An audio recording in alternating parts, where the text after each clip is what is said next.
Et salut à toi, bienvenue sur un nouvel épisode du podcast Nourrit ta santé. Aujourd'hui, j'avais envie de te parler de la dysménorrhée, qui est le fait d'avoir des douleurs durant les règles et même avant les règles, donc avant les périodes menstruelles, qui concerne beaucoup de femmes au final, et également de parler le lien avec la nutrition et qu'est-ce que tu peux mettre en place dans ton alimentation pour justement diminuer ces douleurs et mieux vivre avec tout simplement.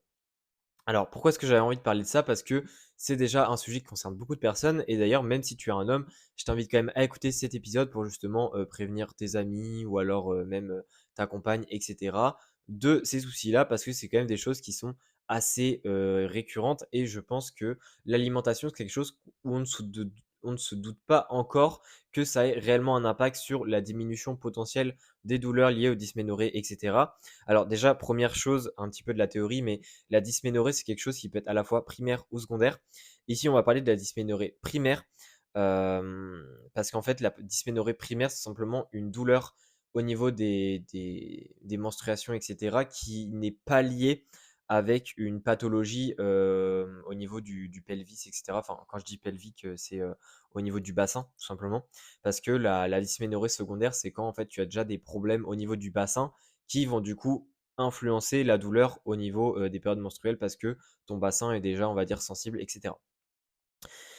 Alors, également deuxième point, la dysménorrhée n'est pas à confondre avec le syndrome prémenstruel, donc ce qu'on appelle le PMS en anglais, donc le Premenstrual Syndrome, qui est, quelque chose qui concerne encore plus de femmes, donc 85 des femmes sont concernées, mais c'est pas exactement pareil le syndrome prémenstruel parce que ça, c'est, en fait, c'est à la fois des symptômes physiques et psychologiques qui apparaissent justement durant la phase lutéale qui précède les règles mais ça ne veut pas pour autant dire qu'il y a durant les règles. Alors que la dysménorrhée, c'est vraiment quelque chose, en fait, qui à la fois se passe avant les règles, mais également pendant les règles. Donc voilà, ça c'est une petite variation.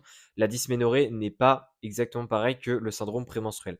Mais en tout cas, je pense que même si tu as un syndrome prémenstruel, eh bien l'alimentation, ce que je vais dire dans cet épisode, pourra dans tous les cas ne pas te faire de mal et je pense même que ça peut avoir aussi des bénéfices puisqu'on va dire la dysménorrhée est quand même quelque chose qui est plus problématique encore que le syndrome prémenstruel. Donc je pense que dans tous les cas, tu en as à gagner. Mais en tout cas, il faut comprendre que oui, la dysménorrhée, ce n'est pas que lié à l'alimentation. Il y a plein d'autres facteurs. Il y a à la fois l'âge, il y a également la famille, c'est-à-dire le fait d'avoir en fait dans nos proches des personnes qui l'ont aussi, qui ont aussi ce problème-là. Eh bien, ça augmente les chances, pardon. Mais il y a également d'autres facteurs un petit peu plus qu'on peut contrôler, hein, comme par exemple l'alcool, le fait de fumer, également notre poids, etc. Tout ça, ça a aussi un impact sur à la fois l'intensité de la dysménorrhée, mais surtout s'il fait qu'on ait ou pas de la dysménorrhée. Parce que tout le monde n'en a pas. Également, chose importante avant de commencer au niveau de l'alimentation, au niveau des traitements, alors on a soi-disant des traitements à l'heure actuelle, mais c'est plutôt des traitements qui traitent les symptômes et qui ne traitent pas l'origine, donc ce ne sont pas vraiment des traitements.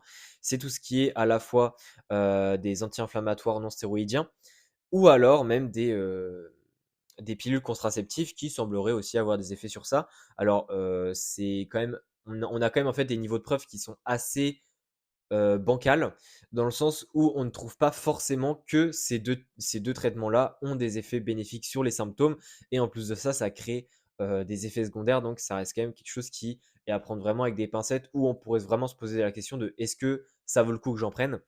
Mais en tout cas, ici, je ne vais pas parler des traitements en détail et autres, je vais vraiment parler de l'alimentation. Comment est-ce que tu fais pour justement diminuer ces douleurs-là avec l'alimentation?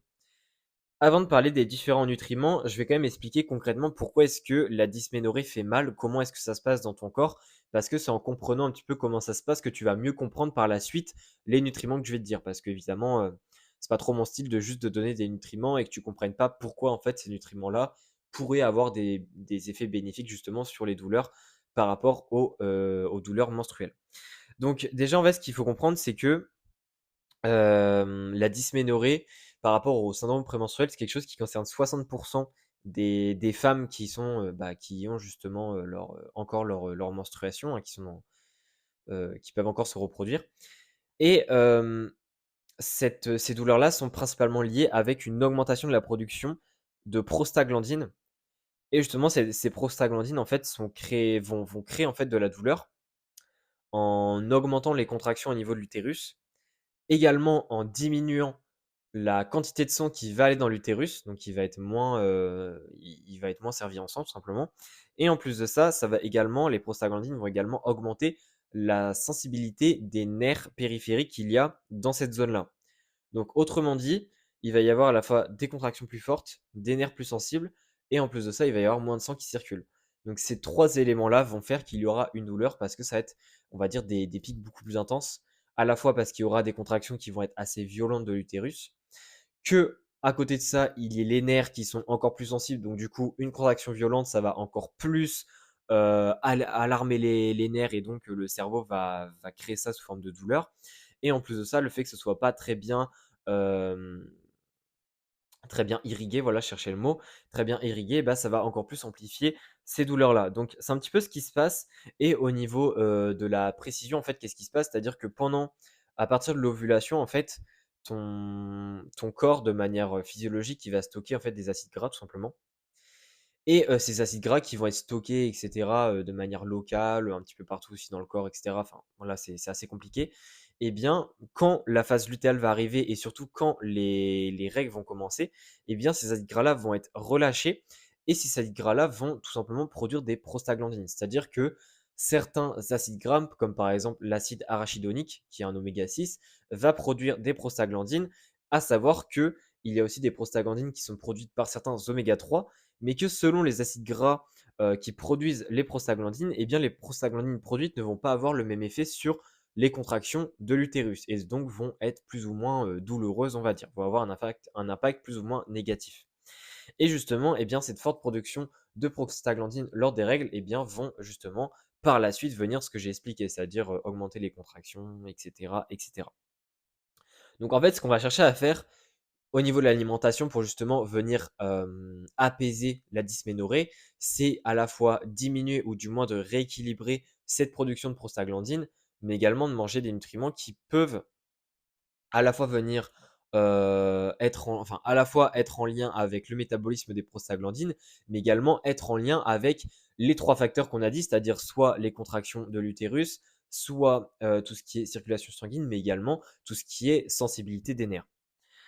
Premier nutriment du coup qu'on va privilégier, eh bien, ce sont les oméga 3 et plus précisément, c'est le ratio oméga 3 oméga 6 qui est très important pour la santé.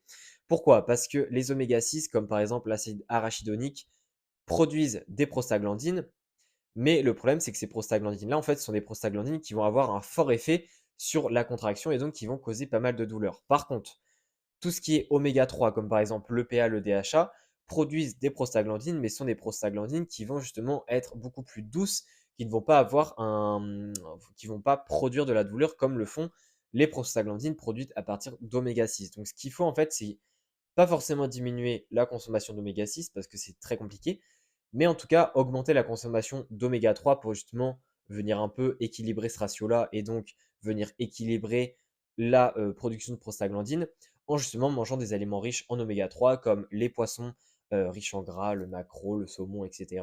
Également les graines de chia, également les graines de lin qui sont aussi riches en oméga 3. Enfin bref, il y a pas mal d'aliments à consommer pour augmenter ta consommation d'oméga 3 et donc tout simplement bien venir produire des prostaglandines qui sont moins problématiques pour tes douleurs et ça va venir un petit peu réguler ta dysménorrhée. Donc ça, c'est super important à comprendre. Deuxième nutriment qui est intéressant, c'est le calcium. Alors, il semblerait que le calcium, une supplément de calcium semblerait diminuer la douleur liée à la dysménorrhée, tout simplement parce que le calcium, en fait, en termes de théorie, il permet de réguler l'habilité des cellules musculaires, donc tout ce qui est contraction ici au niveau de l'utérus, hein, c'est concerné.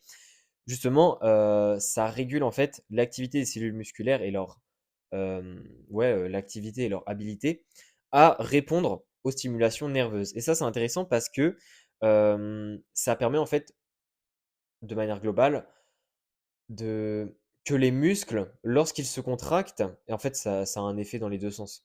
Lorsqu'ils se contractent, que les muscles n'envoient pas un signal trop fort aux nerfs qui sont, dans le cas de la dysménorrhée, plus sensibles, et que les nerfs plus sensibles quand ils envoient un message aux muscles, au cerveau, et cetera, enfin bref, à tous les trucs, qu'il n'y ait pas non plus une trop grosse réception. En fait, en quelque sorte, on pourrait dire que le calcium, c'est un peu comme les suspensions d'un vélo, en fait, c'est-à-dire que quand il y a un choc, c'est-à-dire une forte stimulation, une forte contraction, et cetera, eh bien les suspensions viennent diminuer ce choc, viennent un peu l'absorber et donc au final, eh bien, nous qui sommes sur le vélo, l'impact qu'on va recevoir est bien moindre et bah, c'est un petit peu ça en fait, le calcium, par rapport à la dysménorrhée. Donc il semblerait que oui, le calcium semblerait être intéressant au niveau de la dysménorrhée et notamment une supplémentation en calcium pourrait être intéressante puisque notamment pour les femmes, hein, et notamment pour les femmes sportives, le calcium, on en manque assez souvent. Donc c'est quand même quelque chose qu'il faut faire attention. Donc il n'y a même pas besoin de se supplémenter, déjà manger plus de calcium de manière générale te sera forcément bénéfique.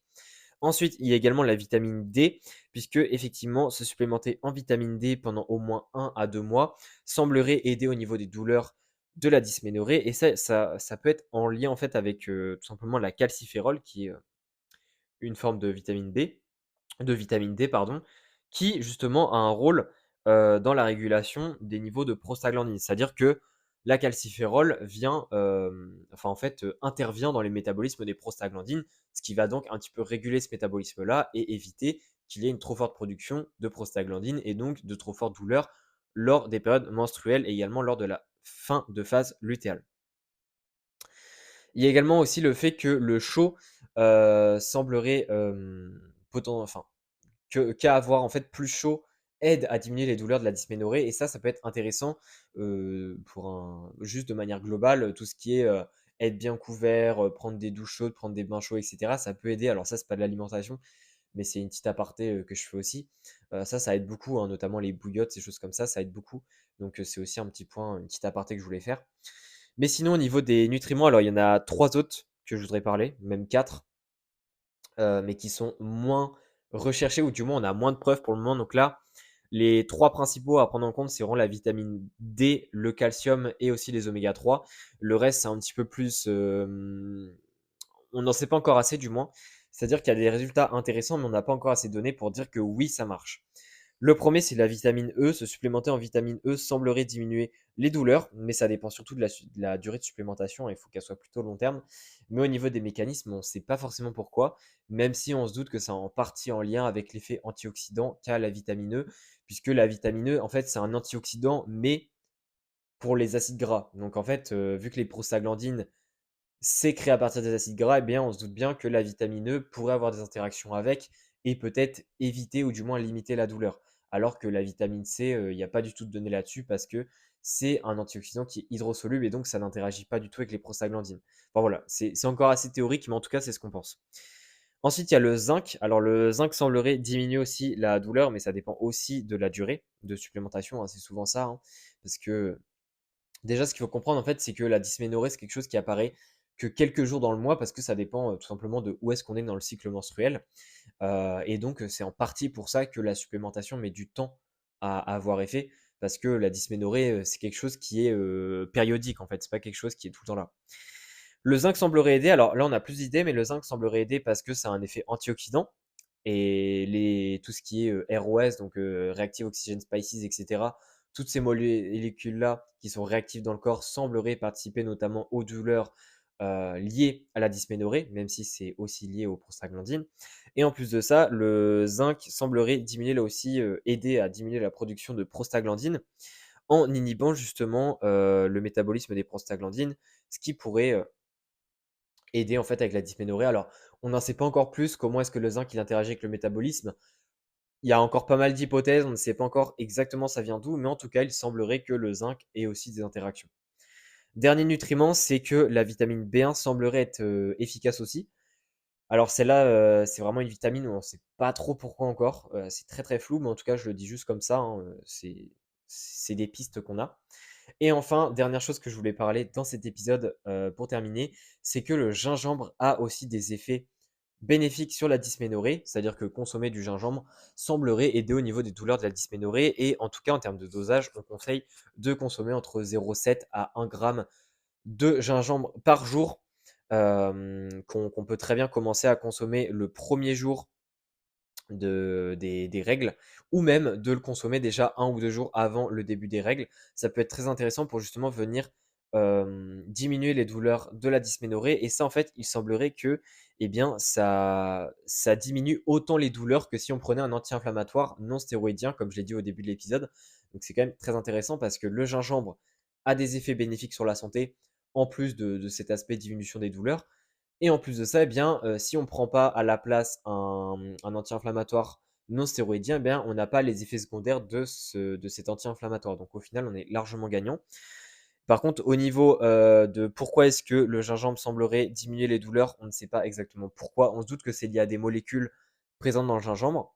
Mais en tout cas, au niveau des données, hein, au niveau des études, etc., on a des résultats intéressants. Mais par contre, les études ne sont pas tout le temps hétérogènes.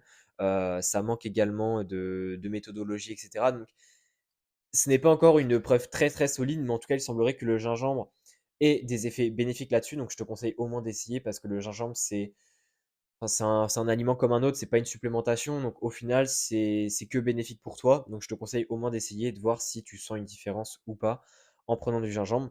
Mais voilà, il semblerait que ça ait un effet bénéfique. En tout cas, j'espère que cet épisode t'aura plu. En tout cas, voilà, ce qu'il faut principalement retenir, c'est vraiment le calcium, vitamine D et oméga 3. Après, le gingembre, tu peux essayer. Et les autres nutriments, juste les garder en tête, mais pas prendre des supplémentations. C'est encore un peu trop tôt au niveau de la recherche pour vraiment savoir si c'est intéressant et si ça n'a pas aussi d'effets secondaires, hein. Donc, j'espère en tout cas que cet épisode t'aura plu et surtout que ça te permettra de diminuer au moins un minimum tes douleurs liées à ta dysménorrhée. N'hésite pas à laisser une note sur le podcast, à laisser un commentaire, ça me fait vraiment plaisir. Là, l'idée, c'est que je te donne un maximum de valeur à travers ce podcast-là. Donc, n'hésite pas à le commenter, ça me permet de vraiment continuer ce que je fais actuellement, de ne pas lâcher de podcast. Et n'hésite pas aussi à me donner des idées d'épisodes. Et on se dit à la prochaine pour un nouvel épisode. Allez, ciao!